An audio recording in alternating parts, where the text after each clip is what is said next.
Olá, seja bem-vindo ao canal da Kiven. Eu sou o Ignaldo, eu sou psicólogo e mestre em gestão empresarial. Se você ainda não é inscrito no canal, se inscreva e ative o sininho para receber as notificações.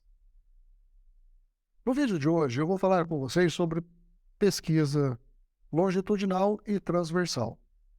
É frequente, ao ter definido o teu problema de pesquisa, ter delimitado a tua amostra, se perguntar qual o estudo mais apropriado, qual o delineamento mais apropriado para a sua pesquisa. É transversal, longitudinal, devo utilizar um survey, vou fazer um experimento ou um quase experimento. O que vai definir o direcionamento, o delineamento do seu estudo sempre será o teu problema de pesquisa. Ele que vai dar os referenciais, né, de qual modelo ou qual é a metodologia mais adequada para você responder a tua questão de pesquisa. Vamos começar entendendo um pouco sobre pesquisa transversal. O que é a pesquisa transversal? Pesquisa transversal, ela é um recorte de um momento, né? Vamos dizer que é uma foto atual. Então você pega um determinado período de tempo e avalia aquele fenômeno naquele momento. Às vezes, algumas pessoas podem se perguntar: mas eu quero estudar o PIB do estado do Mato Grosso nos últimos 5 anos. Isso é um estudo longitudinal? Não, né? Se você pega naquele momento, você faz um recorte desse período e vai avaliar a evolução do PIB nesse estado, isso não é uma pesquisa longitudinal, você está fazendo um corte transversal, mesmo tendo vários anos aí que você está avaliando, mas você pegou, recortou aquele, é estático, né? Você recorta aquele período, você não está acompanhando eventos que foram acontecendo ao longo do tempo e mensurando o resultado desses eventos. Os estudos transversais, normalmente, eles são descritivos ou analíticos. Descritivo é você vai descrever um comportamento de uma variável que está sendo observada. Imagina que eu queira observar o consumo de tabaco no grupo de jovens. Então, eu faço essa observação, né, faço um recorte ali daquela minha amostra e vou observar essa variável. Vou dizer qual é o padrão de resposta dessa variável diante dos jovens. Isso é um estudo transversal. Outras formas de estudos transversais é para testar a associação entre as variáveis. Você quer investigar a relação entre essas variáveis. Imagina que você tem lá o consumo de cigarro, você tem pressão arterial e você tem problemas cardíacos. E você quer avaliar qual a relação entre elas. Essas variáveis ocorrem, uma relação, né? Você começa a entender aí um fenômeno ou um interesse teu de pesquisa. As características do estudo transversais é que a coleta de dados você vai fazer num momento específico. Você delimita qual o tempo. Você não vai ter um acompanhamento daquele grupo, daquela tua amostra, várias vezes. Você faz uma coleta num único momento. Você sempre utilizará amostra que seja representativa da população que você está investigando, do teu público-alvo, e permite que você faça avaliação múltiplas das variáveis que você coletou. Então, imagina que você, né, nesse exemplo que nós falamos, né, eu tenho lá o consumo de cigarro, eu tenho hipertensão, eu tenho problema cardiovascular, mas eu coletei outros dados, como a idade desses participantes, o sexo desses participantes, e quero ver hábitos alimentares, né, e quero ver, de repente, como essas variáveis se comportam. Então, você consegue coletar um número maior dessas variáveis a campo e avaliar a sua associação. Os estudos transversais, eles servem para descrever prevalência, eles não vão dizer a incidência de uma determinada patologia. Você vai dizer o quanto aquele sintoma ou aquela patologia que você está estudando, aquele comportamento, ele é presente na população de estudo. Então, eu quero estudar a depressão na infância. Então, eu fiz um recorte, uma amostra, e vou dizer o quanto é prevalente na amostra que eu estudei, os sintomas de depressão. As vantagens desses estudos transversais é que eles são eficientes em termos de tempo e de custo. E como você pega em um único momento, você vai demandar menos material para a coleta de dados, você demandará menos pessoa envolvido nessa coleta de dados e nesse seu estudo. Você consegue ter uma visão instantânea da situação. Então, imagina muito utilizado isso em organizações, como pesquisa de clima. Eu quero entender o clima organizacional dessa empresa. E vou lá, faço um estudo transversal, pego naquele momento. Eu não quero entender o histórico daquela empresa, quero entender naquela situação qual é o clima organizacional, né? Então, ele te dá uma visão panorâmica e para você conseguir entender o contexto atual. Você tem maior facilidade de coleta de dados, seja por meio de surveys ou por meio de entrevistas. Com isso, você também vai ter uma amostra maior, né? Então, é comum nos estudos transversais a amostra utilizada nos estudos serem maiores do que os estudos longitudinais, né? Porque daí demanda um acompanhamento aí ao longo do tempo que pode dificultar um pouco o tamanho da amostra. E ele permite, né, você coletar várias informações ao mesmo tempo. Então, eu posso ter as minhas variáveis, que são as predecessoras que eu coletei as variáveis de resposta e coletei as variáveis de controle. E consigo estudar a relação dessas variáveis nesse estudo. Ele acaba sendo um estudo mais flexível e mais fácil de você adaptar. Então, é comum você vai encontrar isso na área da psicologia, na área da administração, na área de epidemiologia, né, pesquisas da área de saúde. Então, assim, uma infinidade de possibilidades aí para estudos transversais. Praticamente é aplicável a todas as áreas. E ele pode ser um excelente ponto de partida para a geração de hipóteses e planejamento de estudos mais detalhados. Então, imagina que eu estou observando um fenômeno, um comportamento, uma patologia, mas ainda não tenho muita informação a respeito daquilo. Então, ele acaba sendo como um estudo, uma fase exploratória. Eu vou, coleto os dados, isolo as variáveis que eu quero observar, vejo um padrão de resposta, um padrão de associação, e a partir disso eu posso estipular outras hipóteses que demandam maior detalhamento e melhor detalhamento e seguir com o estudo longitudinal. As desvantagens dos estudos transversais é que você não consegue atribuir relação de causalidade. Então, não dá para dizer causa e efeito, né? Porque você não tem a direção dessa que foi acontecendo. Então, por exemplo, primeiro apareceu o sintoma para depois aparecer aquela doença. Você não consegue estabelecer o que veio primeiro, né? Aquele ditado que é o que veio primeiro, o ovo ou a galinha. Então, pesquisa transversal é nesse entendimento. E você não tem a randomização, né? Você não consegue, normalmente são estudos que você não consegue randomizar a tua amostra. Você pode ter, nas situações de entrevista ou de surveys, o viés de memória. Por exemplo, eu quero avaliar o hábito alimentar de um determinado paciente nos últimos 3 meses. Então, depende do autorrelato, né, da autoobservação, e pode ter aí o viés de memória e também o viés da desejabilidade, que a gente vai falar um pouquinho à frente aqui, né?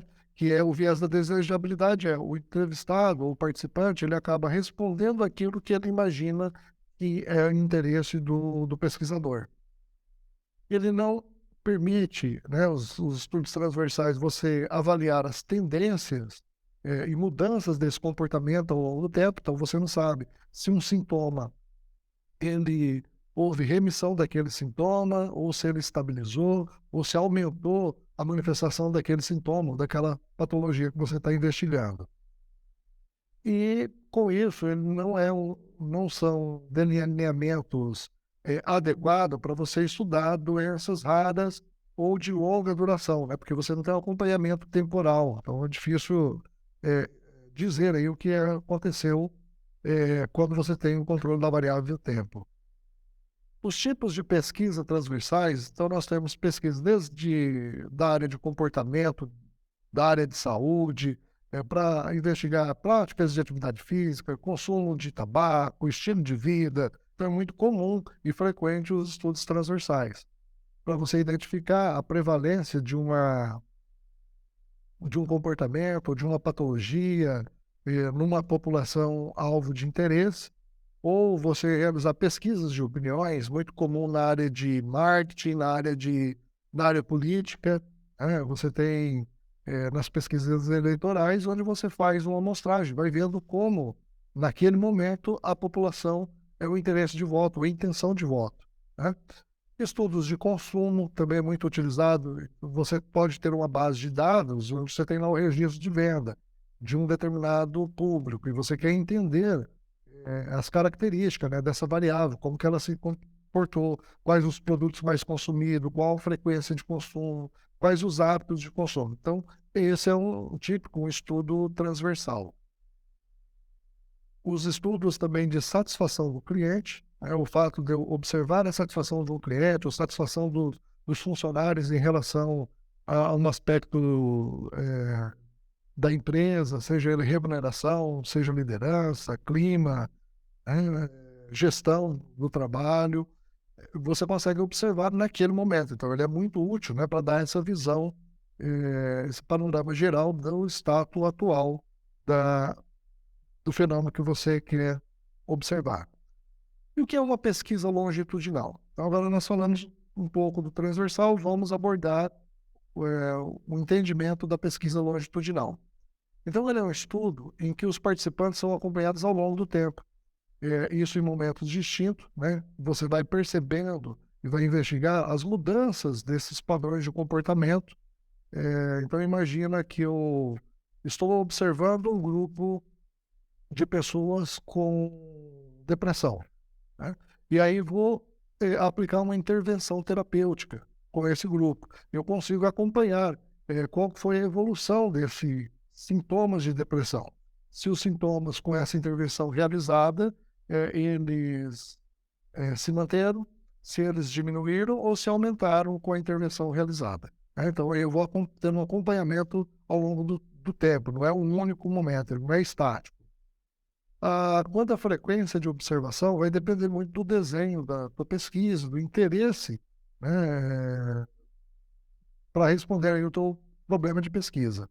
E você pode ter coletas, de repente eu estou acompanhando os níveis de glicemia de pacientes no hospital X e com a patologia Y. Então você vai medir esses níveis de glicemia, que pode ser diário, você pode ter coletas diárias, você pode ter amostras que você colha semanal, mensal, vai depender muito do delineamento, do direcionamento que você está dando aí para o teu problema de pesquisa, né? Como que você está avaliando o efeito do tratamento e também a evolução aí da patologia.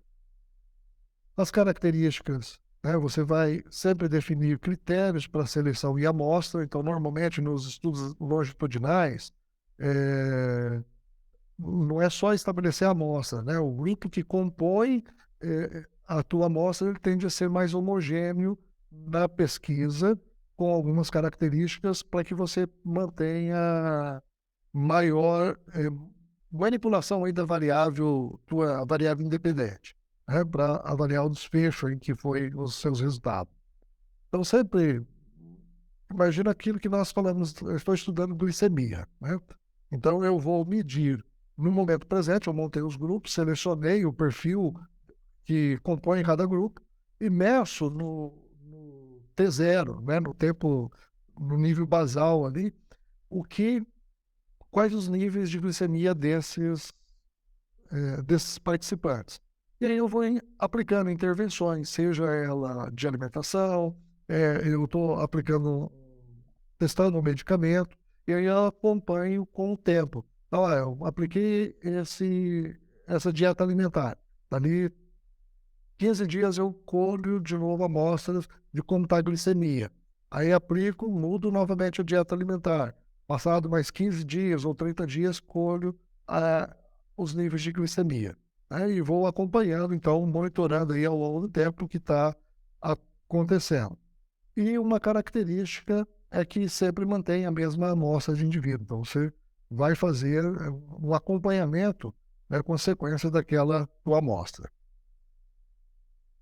Os estudos longitudinais, nós também temos o estudo de coorte, que é muito utilizado nas pesquisas de área de saúde, né, onde você vai ter um grupo, no mínimo 2 grupos, onde você tem um grupo que é exposto a uma determinada situação e um outro que não é exposto a essa situação, ou esse tratamento, ou essa intervenção, né? E você consegue fazer comparações tanto de incidência, qual a incidência daquela patologia que foi, ou remissão daquele sintoma naquele grupo e a prevalência, diferente dos estudos longitudinais, onde a gente só conseguiria fazer definição de prevalência, não de incidência daquele fenômeno estudado. As características, você vai identificar a tua população de interesse, que pode estabelecer por critérios, desde critérios demográficos, como critérios de saúde, para você incluir aí no teu grupo de estudo. Você vai medir a exposição, né? Então, por exemplo, eu estou aplicando um determinado medicamento numa dose X, e aí avalio qual foi a reação nos sintomas. Aí depois eu posso aumentar ou diminuir essa dose. Então, é comum também a gente ver isso em laboratório, as pesquisas, quando você usa os sujeitos, né, como rato, ou outros animais, para fazer as experiências. Então, também é muito utilizado o estudo de coorte. E tem um acompanhamento longitudinal. Você pode fazer a coleta através de exames médicos, registros médicos, de entrevistas. Depende da ferramenta que você estabeleceu aí para que dê conta, né, de coletar as informações necessárias para o teu estudo. Nos estudos longitudinais, não sempre teremos a comparação entre os grupos que foram expostos àquela condição e o grupo que não foi exposto. Isso, você consegue ter algumas medidas de associação, como risco relativo ou hazard ratio, né, que são, e também das taxas de incidência. Então, essas medidas de associação vão te dar uma estimativa da magnitude do efeito dessa intervenção, né, nos resultados. Então, como a intervenção que eu estou realizando afeta os meus resultados. Então, dão algumas medidas, você consegue medir isso de um modo estatístico. Nos estudos de coorte, nós podemos ter o estudo prospectivo, que eu inicio com uma amostra, né? Então tem um grupo que é exposto, um grupo que não é exposto, e vou acompanhando ele ao longo do tempo. Então pego o momento basal e acompanho ao longo do tempo. Você pode ter mais que 2 grupos, né? Você pode ter, por exemplo, eu tenho lá 3 grupos, no grupo 1 eu aplico a intervenção A, no grupo 2 eu aplico a intervenção A mais B, e no grupo C, no grupo 3 eu não aplico intervenção alguma, que é o meu grupo de controle. E aí depois avalio as diferentes intervenções e como foi a reação aí do sintoma. Os estudos de coorte ele também pode ser retrospectivo. Eu quero investigar um grupo de pacientes, eu tenho um prontuário, e a partir desse prontuário eu começo a fazer uma investigação pregressa. Eu vou pego daquele momento presente e vou acompanhando isso retrospectivamente. Então também é considerado estudo de coorte. E nós temos estudos de coorte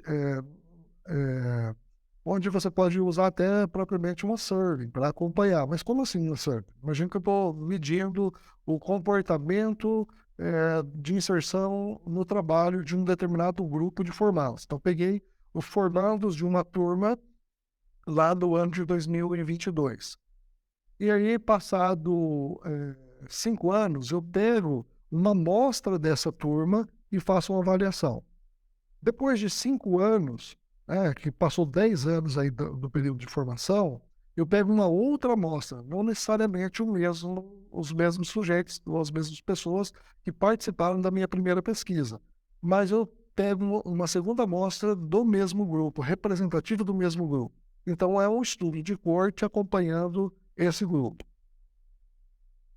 Quais as vantagens que eu posso ter aí no estudo de corte? Que permite a investigação de exposições raras que dificilmente eu conseguiria observar na população geral. Então, imagina, eu vou fazer uma amostra aleatória, eu coleto informações de algumas pessoas na população no geral, mas eu não tenho controle dessas variáveis, né? Então, o que é muito comum no estudos transversais. No estudo de corte, você já consegue ter uma manipulação das variáveis, então você consegue dosar, por exemplo, níveis de intervenção, frequência da intervenção, e acompanhar isso, os resultados, né, os diferentes resultados que podem existir.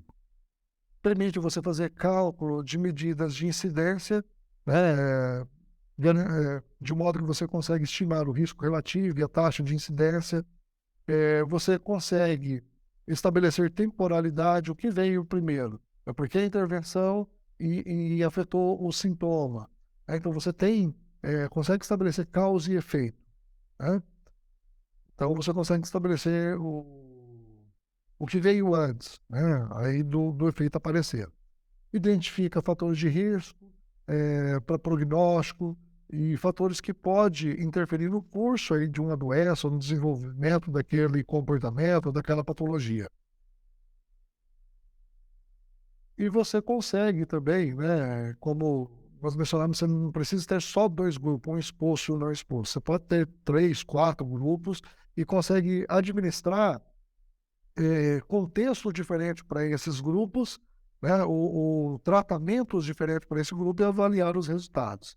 A desvantagem é que ele aumenta o tempo de pesquisa, consequentemente aumenta o custo, desde o custo que você tem para a coleta de dados com exames, com material, quanto o custo de pessoal, perda de acompanhamento, né? Então você começa com um grupo, então é sempre interessante você começar com um grupo maior do que você necessita nos estudos longitudinais. Por quê? Porque você vai tendo perda. Alguns desses participantes eles podem não aderirem mais ao programa, podem mudar e você perder o contato com essas pessoas, podem desistir, outros podem vir a óbito, dependendo do problema que você está avaliando.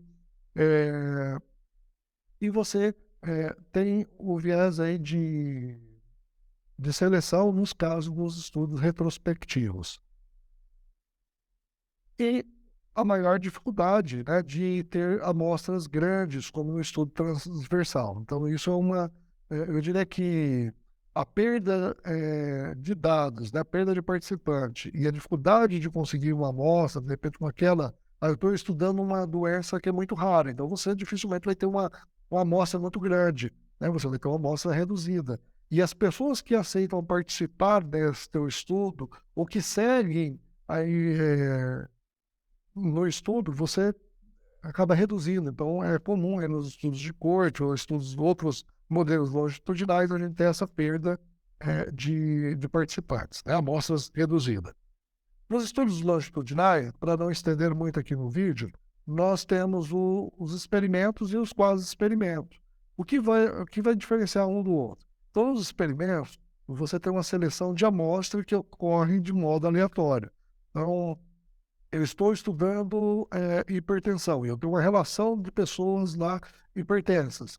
Eu faço um sorteio, né, aleatório, escolhendo as minhas amostras para compor a minha pesquisa. Vou ter, no mínimo, um grupo que é o grupo de tratamento, onde eu vou aplicar a intervenção, um grupo que vai ser o grupo de referência, onde eu vou acompanhar aí aquele grupo onde nada foi feito. Você terá maior homogeneidade na sua amostra, né? Então você tem pessoas mais parecidas entre si, de modo que você aumenta a probabilidade interna de que os resultados encontrados no seu estudo são atribuídos à manipulação que você fez das variáveis independentes, né? E não por outras condições. Já no quase experimento, o nome já diz, é quase experimento. Ele chega lá, mas não é bem um experimento, né? Porque você não tem a seleção aleatória da amostra. Então, esse é um grande diferencial dos experimentos e dos quase experimentos. Então, você não faz essa aleatorização, você define, de repente, quem vai participar dos estudos. Você precisa ter, no mínimo, um grupo de tratamento, um grupo de referência também, no quase experimento, e isso vai te dar uma maior heterogeneidade, ou seja, os participantes podem não ser tão homogêneos entre si. E quando isso acontece, você vai ter uma menor validade interna. Isso não significa que você não terá validade interna, mas dependendo de como você configurar o teu estudo, né, a validade interna pode ser reduzida. Espero que as dicas de hoje tenham ajudado você a entender um pouco mais sobre como definir o teu problema de pesquisa, o delineamento, né, na verdade, o delineamento da tua pesquisa. Se você achou esse vídeo interessante, dá um joinha, compartilhe com pessoas que você acredita que possa ser útil esse tipo de conhecimento. Um forte abraço para você, te espero no próximo vídeo e fique bem.